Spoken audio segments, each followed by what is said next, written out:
Alors, vous nous parlez ce matin donc de l'ex-président Lula, hein, voilà, pour qui ça va pas très bien en ce moment. L'ex-président brésilien. L'ex-président brésilien, exactement. Qu'est-ce que j'ai dit? L'ex-président, on ne sait pas.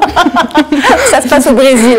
Merci pour la précision. Alors, donc Lula, donc, qui avait été reconnu coupable de corruption et de blanchiment d'argent, il a été condamné à 12 ans et demi de prison, la condamnation la plus remarquable dans le cadre d'une vaste enquête. Il a passé samedi donc sa première nuit en prison, Anissa. C'est ça. Alors, c'est un symbole vivant du socialisme du 21e siècle. L'ancien président brésilien Luiz Inácio Lula da Silva s'est finalement livré à la police samedi 7 avril.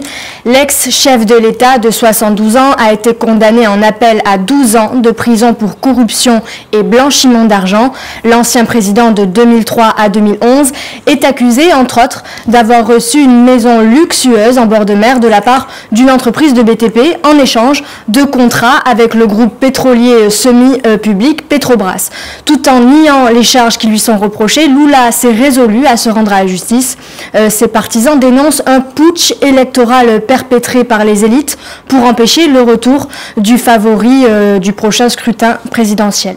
Alors Anissa, justement, Lula ne s'est pas rendu directement à la justice.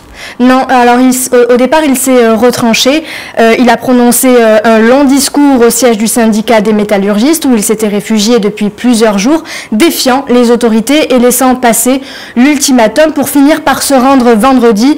Avant de se rendre, il a demandé de pouvoir assister à une messe en mémoire de son épouse. Avant de se livrer à la police, Lula a de nouveau clamé son innocence et a dénoncé un crime politique devant des centaines de membres du Parti des travailleurs.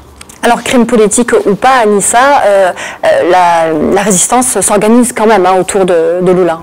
Alors oui, ce que l'on peut retenir, c'est qu'en dépit des scandales, la popularité de Lula reste presque intacte. Après une nuit et un jour en prison, l'ancien président a pu rencontrer ses avocats. Lula est détenu au siège de la police fédérale de Curitiba, dans le sud du Brésil, là où se trouvent les bureaux du juge d'instruction Sergio Moro, en charge de l'enquête sur les scandales en série qui touchent le Brésil depuis 3 ans maintenant. C'est Sergio Moro lui-même qui a émis le mandat d'arrêt contre Lula. Sur place, les troupes des policiers et des militaires et fédéraux ont été renforcées aux abords du bâtiment où est détenu Lula. Plusieurs altercations ont éclaté entre forces de l'ordre et partisans de l'icône de la gauche brésilienne. Leur nombre à Curitiba ne cesse d'augmenter, mais parmi les manifestations, il n'y a pas que des pro-Lula. Sur place, plusieurs centaines d'anti-Lula vêtus de jaune et de vert, les couleurs nationales, l'attendaient devant la prison où ils ont tiré des feux d'artifice et tapé sur des casseroles